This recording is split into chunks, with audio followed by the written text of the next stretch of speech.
வணக்கம். நான் உங்கள் ஜெயா. இன்றைக்கி நம்ம இந்த வீடியோவில் the gospel according to Saint மார்க்கில் பார்ட் 3 ஆன த ஜெருசலம் மினிஸ்ட்ரி, அதாவது ஜெருசலத்தில் இயேசுநாதர் செய்த அற்புதங்களை பற்றி தான் இதில் பார்க்க போகிறோம். வாங்க.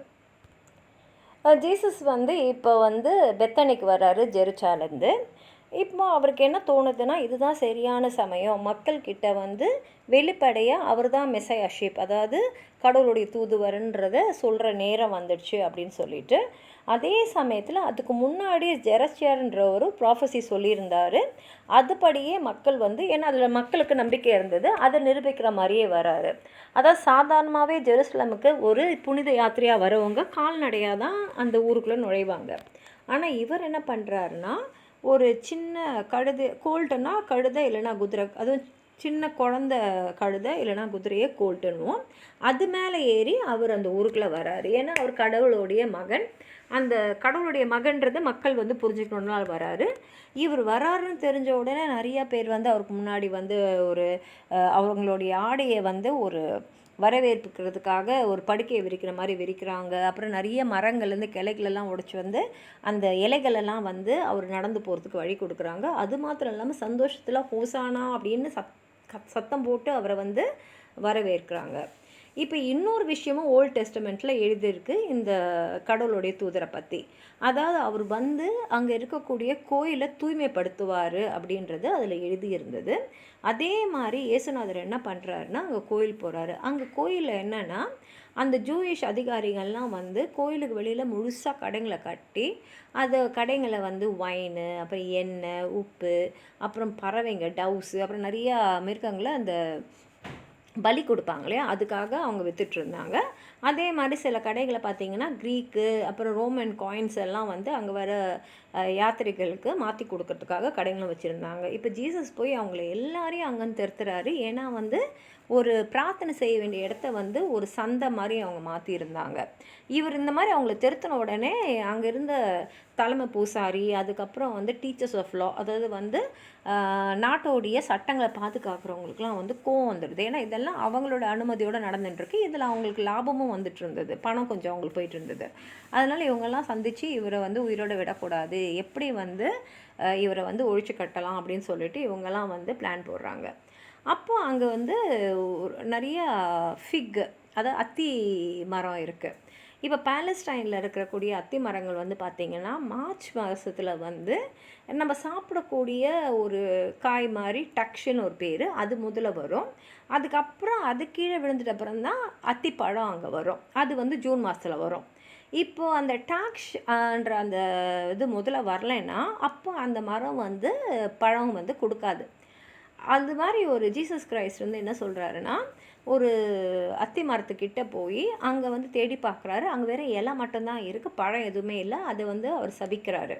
இது என்ன அர்த்தம்னா, அங்கே இருக்கிற ஜூஸ் எல்லா ரிச்சுவல்ஸையும் எல்லா சடங்குகளையும் செய்கிறாங்க அங்கே அந்த மரத்தில் இருக்கிற இலைங்கள் மாதிரி. ஆனால் பழம் இல்லை. பழம் இல்லைன்னா என்னென்னா உண்மையான பக்தி இல்லை, நம்பிக்கை இல்லை.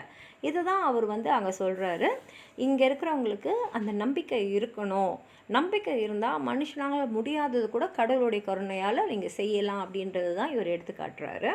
இப்போ என்ன ஆகிடுதுன்னா, தலைமை பூசாரிங்க, அப்புறம் டீச்சர்ஸ் ஆஃப் லா, அப்புறம் பெரியவங்க எல்லாம் என்ன பண்ணுறாங்க, ஜீசஸ் கிட்ட உனக்கு யார் அதிகாரம் கொடுத்தது அங்கே இருக்கிற அந்த வியாபாரிங்களெல்லாம் கோயிலை விட்டு தெருத்துறதுக்குன்னு போது ஜீசஸ் அவங்கக்கிட்ட கேட்குறாரு, நீங்கள் ஜான் கையால் பேப்டிசம் வாங்கினதை நீங்கள் நம்புறீங்களா இல்லையா அப்படின்னு. அதாவது இந்த கேள்விக்கு அவங்க பதில் சொல்ல முடியாது. ஏன்னா ஜான் கையாலலாம் நீ பேப்டிசம் வாங்க முடியாது அப்படின்னு சொன்னால் ஜானோடைய தெய்வீக சக்தியை சந்தேகப்படுற மாதிரி ஆகிடும். அந்த மாதிரி சொன்னால் ஜானை ஒரு ப்ராஃபிட்டாக பார்த்துட்டு இருந்த மக்கள்லாம் அவங்க எதிராக போயிடுவாங்க. அதனால் அவங்களால இப்போ பதில் சொல்ல முடியல. அதனால் ஜீசஸும் அவங்களுக்கு அவங்க கேள்விக்கு பதில் சொல்லாமல் விட்டுறாரு. இப்போ கலிலியில் நிறைய நிலங்களாம் இருந்த எஸ்டேட்ஸ்லாம் இருந்தது. சில பேர்லாம் என்ன பண்ணுவாங்கன்னா, அந்த நிலத்தை வாங்கி அதுக்கு ஒரு ஃபென்ஸ் மாதிரி போட்டுட்டு அங்கே கெலிலியில் இருக்கக்கூடிய விவசாயம் கையில் கொடுத்துட்டு நீங்கள் விவசாயம் பண்ணுங்கள், எனக்கு ஒரு பங்கு கொடுத்துருங்க, நீங்கள் ஒரு பங்கு எடுத்துங்கன்னு சொல்லிட்டு போயிருப்பாங்க. இப்போது அதே மாதிரி ஒருத்தர் என்ன பண்ணுறாருன்னா, ஒரு வின்யார்ட்னா இந்த திராட்சை தோட்டம்லாம் இருக்கும்ல, அந்த மாதிரி திராட்சை வாங்கி அதுக்கு வேலியெல்லாம் போட்டுட்டு ஒருத்தர்கிட்ட வந்து அதுக்கு லீஸுக்கு விட்டுட்டு அவர் ரொம்ப தூரமாக இருக்க ஒரு நாட்டுக்கு போயிட்டார். அதுக்கப்புறம் வந்து அவருடைய வேலையாட்களை அனுப்பிச்சு அவருடைய பங்கு அந்த அறுவடை ஆட்டப்புறம் அவங்களுக்குன்னு ஒரு பங்கு அந்த பணத்தில் வரணும்ல கேட்கும்போது, அந்த லீஸ்க்கு எடுத்தவன் என்ன பண்ணுறான், அவங்கள அடித்து துரத்தி விட்டுறான். அதனால் மாஸ்டர் என்ன பண்ணுறாரு, அவருடைய மகனையே அனுப்புகிறாரு, போய் நம்மளுடைய பங்கை வாங்கிடுவான்னு. ஆனால் இவன் என்ன பண்ணிடுறான்னா, அந்த மகனை வந்து கொன்னுடுறான். கொன்னுட்டு அப்புறம் என்ன ஆயிடுதுன்னா, இப்போ வந்து சொந்தக்காரரே வராரு. ஏன்னா இவன் வந்து நம்பிக்கை துரோகம் பண்ணிட்டான்னு. இந்த கதையை வந்து இயேசு சொன்ன உடனே அங்கே இருந்த தலைமை பூசாரி அப்புறம் அங்கே ப்ராசஸ்க்கெலாம் கோவம் வந்துடுச்சு. ஏன்னா வந்து இவர் தன்னை பற்றி தான் சொல்கிறாரு அப்படின்றது அவங்களுக்கு தெரிஞ்சிடுச்சு. ஆனால் அவங்களால வந்து இயேசுவை எதுவுமே செய்ய முடியல, ஏன்னா மக்கள் எல்லாம் இயேசுவோடு இருந்ததுனால. இப்போ சில ஹெரோடியன்ஸு பார்சிஸ்லாம் வந்து இயேசுநாதர்கிட்ட வந்து கேள்வி ஒன்று கேட்குறாங்க. அதாவது வந்து லா ஆஃப் காட், அதாவது கடவுளுக்கு நம்ம கொடுக்கணுமா இல்லை சீசருக்கு போல் டேக்ஸ் நம்ம தரணுமா அப்படின்னு. இப்போ வந்து கடவுளுக்கு கொடுக்கணும்னு சொன்னால் சீசருக்கு எதிராக சொன்ன மாதிரி ஆகிடும், சீசருக்கு கொடுக்குற மாதிரி சொன்னால் கடவுளுக்கு எதிராக ஆன மாதிரி ஆகிடும். அதனால் இது வந்து ஒரு தன்னை வந்து இக்கட்டில் மாட்டக்கூடிய ஒரு கேள்வின்றது இயேசுனால் தெரிஞ்சதுனால அவர் ஒரு காயினை எடுத்து அதில் ஒரு சைடில் வந்து ஒரு சைடில் வந்து சீசரோட தலை இருந்தது, அதை பார்த்து அவர்கிட்ட கொடுக்குறாரு. சீசர் கொடுக்க வேண்டியது சீசர் கொடுங்க, கடவுள் கொடுக்க வேண்டியது கடவுளுக்கு கொடுங்க அப்படின்னு சொல்லி அந்த கேள்வியிலேருந்து அவர் வந்து பதில் சொல்லி வெளியில் வந்துடுறாரு. இப்போ அடுத்த கேள்வியை வந்து இன்னொருத்தர் கேட்குறாரு. அவர் என்ன சொல்கிறாருன்னா, இறப்புக்கு அப்புறம் வந்து மனுஷங்க உயிர் தெழுறதை பற்றி ஒரு கேள்வி. அதாவது ஒரு பெண்மணி வந்து அவங்க கணவனை இழந்துடுறாங்க, அவரால் அவங்களுக்கு குழந்தை இல்லை. அதுக்கப்புறம் அவங்க அடுத்தடுத்து திருமணம் பண்ணிக்கிறாங்க. அந்த குடும்பத்தில் மொத்தம் 6 சகோதரர்கள். அந்த 6 பேருமே வந்து அவளுக்கு குழந்தை கொடுக்காமலே இறந்துடுறாங்க.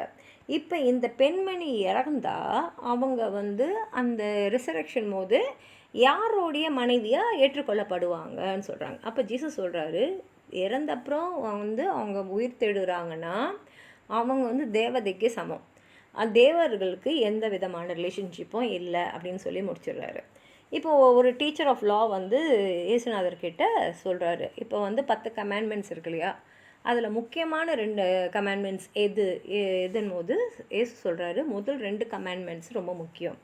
அதாவது கடவுள் தான் உன்னுடைய லார்டு, உனக்கு ஒரு லார்டு தான் இருக்கணும், ஒரு கடவுள் தான் இருக்கணும். அந்த கடவுளை நீ வந்து உன் மனசார உன் ஆத்மாவோடைய உன்னுடைய மைண்ட் உன் ஸ்ட்ரென்த் எல்லாத்தையும் போட்டு நீங்கள் வந்து முழு மனசோட அவரை நம்பி நீங்கள் வந்து உங்களை சரணடைய வைக்கணும். 2வது, love your neighbours as yourself, உன்னை கூட இருக்கிறவங்கள உன்னை எந்த அளவுக்கு நேசிக்கிறியோ அந்த மாதிரி நீ நேசிக்கணும். இந்த 2 தான் முக்கியமான கமாண்ட்மெண்ட்ஸ் அப்படின்னு சொல்கிறாரு. இப்போ இயேசு வந்து அந்த இடத்துல வந்து போய் உட்காராரு. அங்கே தான் வந்து யாரெல்லாம் வந்து கோயிலில் வந்து பிரார்த்தனை செய்கிறாங்களோ அவங்களோட காணிக்கையெல்லாம் செலுத்துவாங்க. அப்போ வந்து ஒரு 7 விதவை வராங்க. அவங்கக்கிட்ட இருக்கிறதே 2 காப்பர் காயின் தான், அதை அப்படியே கோயிலில் போடுறாங்க. அதை பார்த்து இயேசு வந்து அவங்களுக்கு ரொம்ப பாராட்டுறாரு. ஏன்னா மற்றவங்கெல்லாம் அவங்கக்கிட்ட இருக்கிற சொத்துலேருந்து ஒரு குட்டி பகுதியை தான் போட்டிருப்பாங்க. ஆனால் இந்த பெண்மணிக்கிட்ட இருந்தது 2 காப்பர் காயின். அவங்க 7 விதவை.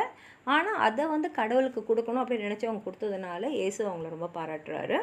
இப்போ இயேசு வந்து அந்த கோயிலை விட்டு போகும்போது அவங்களுடைய சீடர்கள்லாம் வந்து அங்கே இருக்கிற பெரிய பெரிய மாளிகையெல்லாம் காமிச்சு இயேசுகிட்ட வந்து பிரமிப்பாக பேசும்போது இயேசு சொல்கிறாரு, இதெல்லாம் சீக்கிரமாக அழிஞ்சிடும், ஒரு நாள் வரும், அப்போது என்ன ஆகும்னா அந்த உலகத்தில் நிறைய போரை பற்றின செய்திகள், ஒரு நாடு இன்னொரு நாடை தாக்குறது, ஒரு அரசாங்கம் இன்னொரு அரசாங்கத்துக்கு எதிராக போகிறது, அப்புறம் நிறையா வந்து எர்த்குவேக்ஸு, அப்புறம் வறுமை, வறட்சி இதெல்லாம் இருக்கும்.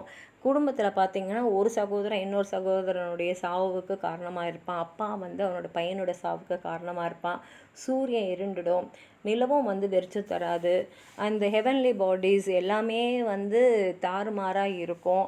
அப்போ வந்து மக்கள் வந்து கடவுளுடைய மகன் அந்த அந்த வானத்துலேருந்து வரதை அவருடைய முழு க்ளோரியோடு வரதை பார்ப்பாங்க அப்படின்னு சொல்லிட்டு அவர் என்ன சொல்கிறாருன்னா, சம்மர் வந்து எல்லா இலைகளும் வந்து பூக்கிற ஒரு நேரம், அந்த ஃபிக் ட்ரீயில் எப்படி பிரான்ச்சஸ்லாம் இருக்கோ அதே மாதிரி ரெண்டாவது கிரைஸ்ட் வரும்போது, செகண்ட் கம்மிங் ஆஃப் கிரைஸ்ட் வரும்போது இந்த டிசாஸ்டர்ஸ் எல்லாம் வரும். இந்த இந்த இந்த இழப்புகள், இந்த அழிவுகள் எல்லாமே வரும் இப்போ சொன்னது.